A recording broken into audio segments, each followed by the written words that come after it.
como municipio ya después de la guerra de la Triple Alianza. Y justamente a partir de este libro hubo muchas interrogantes, inquietudes de la historia anterior a esa, ¿verdad? Entonces es que así fue que surgió este segundo libro, que Suenan los secretos de Santiago. En la tapa está una campana que data de 1725 y es una campana histórica que está en el Museo de Santiago, que son los jesuitas. Y estaba un poco escondida también dentro de todas las imágenes que están en el museo, que son muchísimas y muy imponentes también, por cierto, ¿verdad? Y entonces ahí nos dimos cuenta que el año pasado cumplía 300 años. Es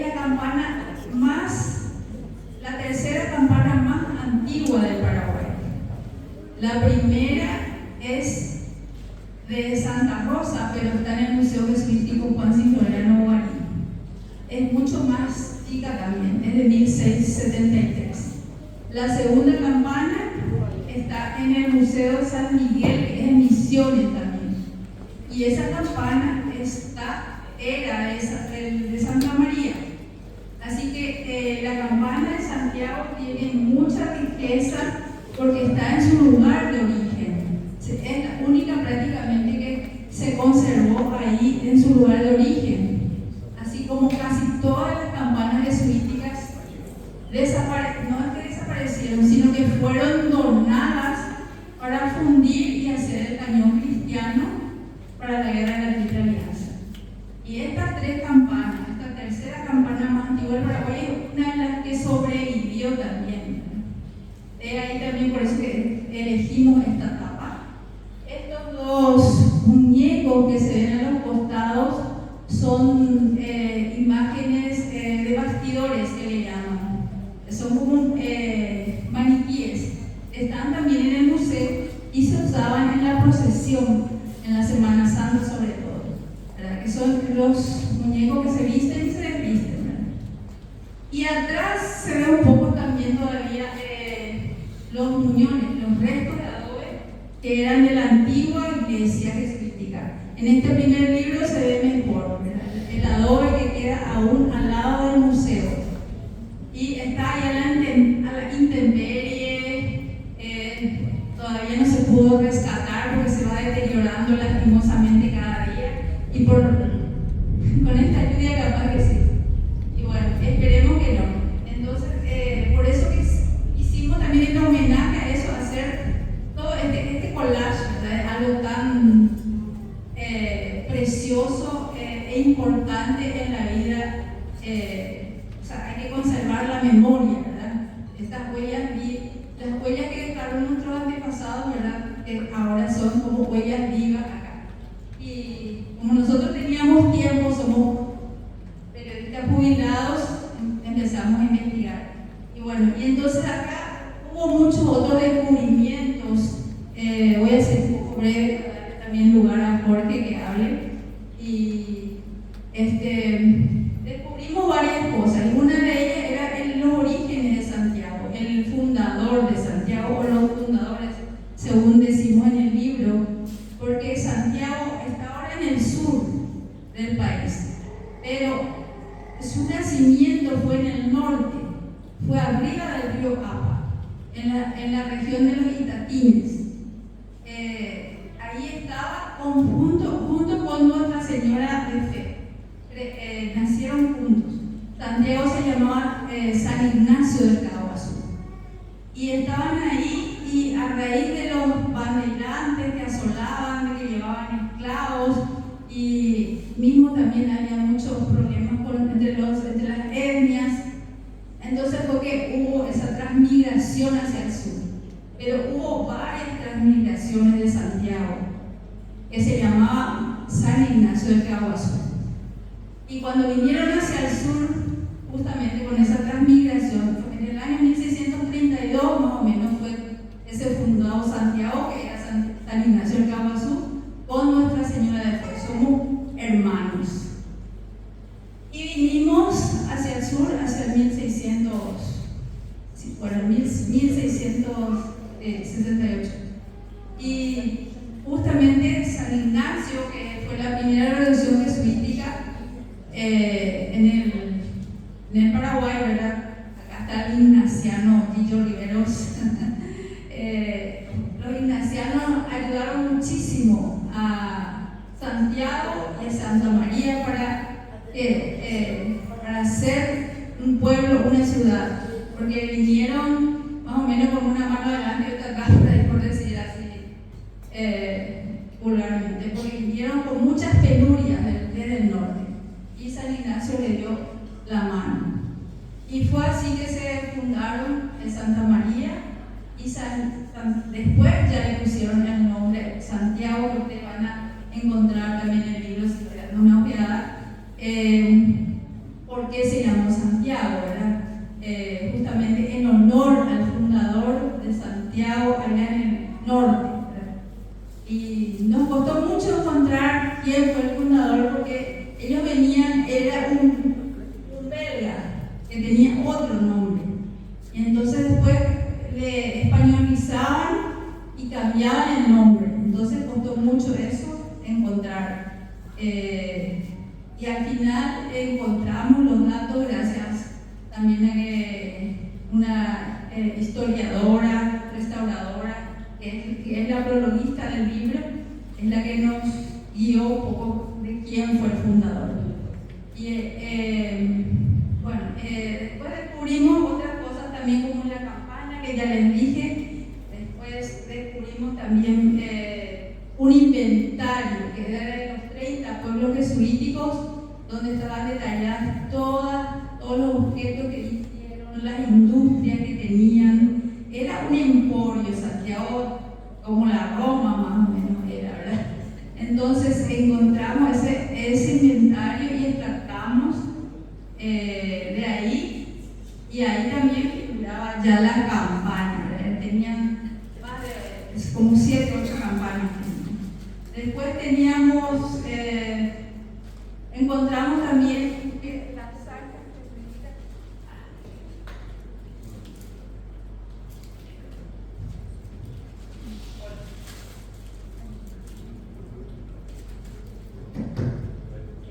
Bueno, otro de los descubrimientos fue lo de las zanjas jesuíticas, para que en Santiago se conservan todavía las zanjas jesuíticas que se fabricaban en ese tiempo. Casi todas las reducciones tienen zanjas, porque era una especie para salvaguardar el territorio del acecho de los bandeirantes, de los guaycurúes y así.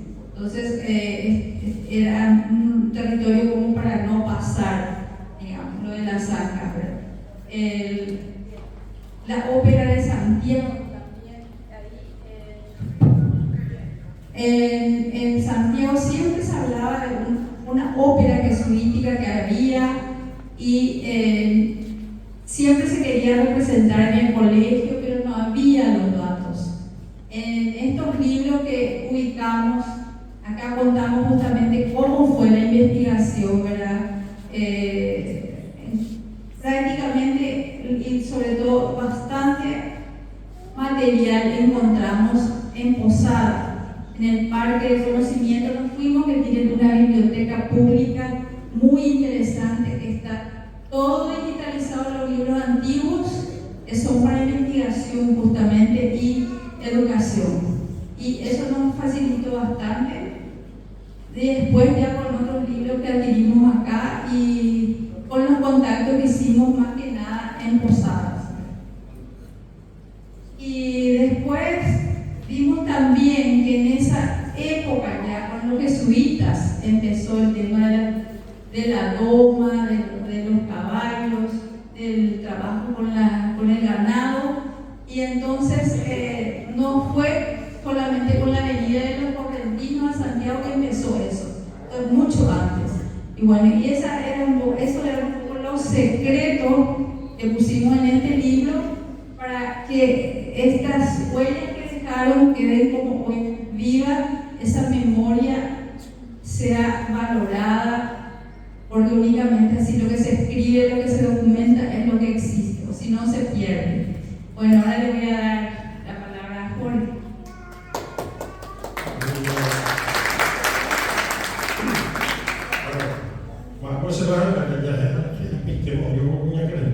Bueno, yo lo que tengo que decir es que doña Estela fue la encargada principal de la parte de investigación. Esta investigación se hizo, o sea, es un libro que nace de una investigación. O sea, no es que por el cambio, la plano de Santiago, el plano jesuítico que queríamos encontrar. No encontramos el plano, pero como gente que iba acá, entonces conseguimos los libros antiguos y pudimos sacar un poquito de todo y para armar un rompecabezas de la historia de Santiago que no está todavía escrita ya. Y en ese trabajo, acá doña Estela trabajó mucho, pero quería pagar ya, oye, hermano, hizo una investigación, pero yo estoy teniendo la ropa de venir de garganta, pero es un mérito de ella, ¿no? Eso quiero aclarar. Además de la historia de 1682 a 1768, cuando empiezan a salir los jesuitas del Paraguay, no sé, 1767, pero un año después empiezan a salir. Pero Hasa y mío y alguna parte de la historia ya incluso hay algunos datos en relación a lo que pasó con Santiago durante la independencia de Paraguay. Acá ya regalaste mi libro de no ya ven la data. Hay una referencia a Velasco muy importante y al doctor Francia posteriormente, porque por eso hubo unas consecuencias políticas de los fenómenos políticos regionales, también le afectó en gran manera a las revoluciones jesuíticas y entre ellas también a Santiago. Primero ya hablo cuáles eran los cargos que tenía Bernardo de Velasco. Bueno, Velasco voy a dar una pista, tenía dos cargos. El que sabe esos dos cargos le voy a regalar un ejemplar del libro.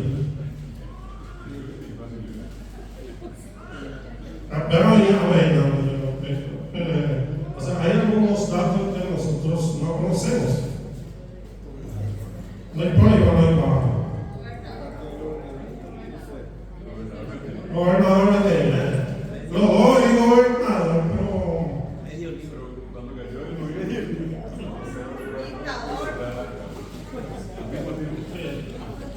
Dictador. A veces hablando con Francia. Bernardo Velasco.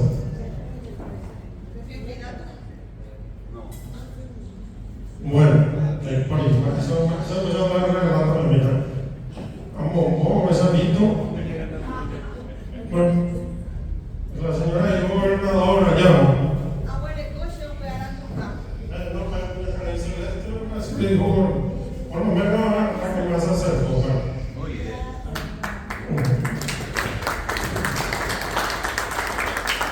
El Ingo es un libro que Roger Juven, historiador antiguo, que dijo que ese Bernardo Velasco en 1802, el primer cargo era gobernador propietario de las reducciones. Esa era la forma en que se gobernaba, y así cuando salieron los jesuitas, a partir del río Tericuari para allá, eligió un gobernador gobernador de las misiones, era el encargado de manejar eso. Quiere decir que aunque en 1805, el 3 años de iglesia, se nombra gobernador del Paraguay y tenía los dos cargos. Vemos que el cargo es fundamental para nuestra historia, porque la gente dice: ¿por qué Paraguay llegó a manejar la parte de misiones? Argentina, actualmente. Porque cuando se le echa Velasco, los próceres de Mayo también se adueñan, digamos, tanto de las dos propiedades, entre comillas, historia que tenía Velasco, que era la gobernación del Paraguay que llegaba hasta el río Temicuari y la gobernación de las misiones que llegaba hasta el río Uruguay. En el libro también van a encontrar cómo ejerce el Paraguay ese poder de ayudarle a apropiar misiones, la parte de las misiones. Tenía un destacamento en Candelaria, al otro lado del río Paraná. 300 hombres tenía el doctor Francis en Paraná. Y con eso, digamos, manejaba, ejercía el Paraguay ejercía, digamos, su territorio, o sea, tomaba como su territorio misiones. Y después va contando más y aparecen otros actores como Artigas, el famoso cacique Andresito, eso no es de Mibra, cacique Andresito. Basurarí. Y por esas cuestiones políticas empezamos a perder la parte de misiones. Y ya me voy a poner una historia pero dos cosas más. Ahí Artigas y Andresito se unen y atacan la guarnición paraguaya, le echan los paraguayos y no se le queda a Argentina, sino en principio a Artigas, era uruguayo, ¿verdad? O sea, después se forma cuando se era la banda oriental. ¿Qué pasa? Que Andresito le venció a los paraguayos y ya se quiso ir contra los brasileños. Entonces ya atrapó sus fuerzas militares y se va a atacar a los brasileños que estaban al otro lado del río Uruguay también en las expediciones. Pero los brasileños le vencieron a Andresito.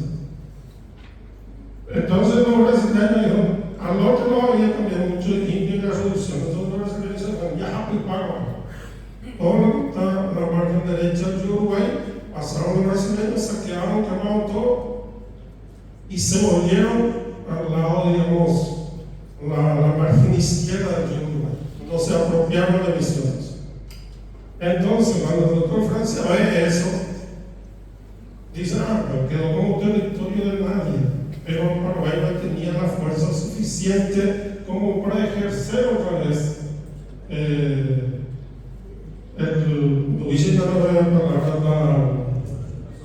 la soberanía. La soberanía sobre las tierras de misiones más allá. La parte entre el río Uruguay y el río Paraguay. Vaya por Francia, ya Paraguay. Entonces ahí encontramos nosotros el secreto. Cuando ustedes se vayan a la parte de misiones, queda la casa de indios solamente alrededor de la plaza. Tanto en Santa Rosa como en Santiago, vemos ahí San Gómez, vemos ahí Santa María, y un poco también ahí en San Ignacio, porque tenían muchas casas, eran para 4,000 personas. Entonces, ¿qué pasa? El doctor Francis dice, vamos a quemar todo. Allá hay todos los indígenas al otro lado del río Temicuari. Es así como empiezan a desaparecer las revoluciones. ¿Dónde nos enteramos de eso? En principio, cuando nos fuimos a Loreto, a Argentina. No, vamos a culparle del doctor Francis. Y es cierto, según la historia, hemos toda la parte de Loreto, San Ignacio Miní, Santa Ana, Corpus Christi, y todo lo que está en esa parte, hasta yo creo que muy cerca de Corrientes, Santa Ana, el año franciscano. Y del paso que todo lo que es Itapúa, todo lo que es Trinidad, Jesús no Paitiorí, y lo alcanzó también a Santiago, le alcanzó a Santa María, Santa Rosa y San Ignacio, que son las revoluciones en el lado de eso actualmente Paraguay. Bueno, todas esas cosas están en el libro, ¿no? Les quería dar un dato así para que se den cuenta del cierre de una calle. La calle de Velasco había sido que tenía 2 carros, no se no sabía tampoco de todo el doctor Francia, lastimosamente, y dice que el doctor Francia pues se arrepintió. Y hay otras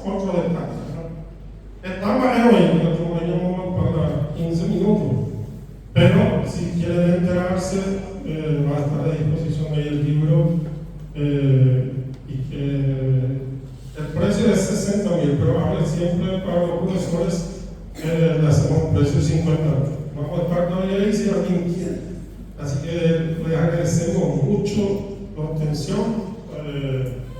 A los maestros también acá, la invitación a todo el Ateneo, a tener paciencia a ver el domingo, porque ahora ya la misma es la campaña ya, y necesitamos a veces que se nos escuchen un poco para presentar nuestro trabajo. Así que muchísimas gracias.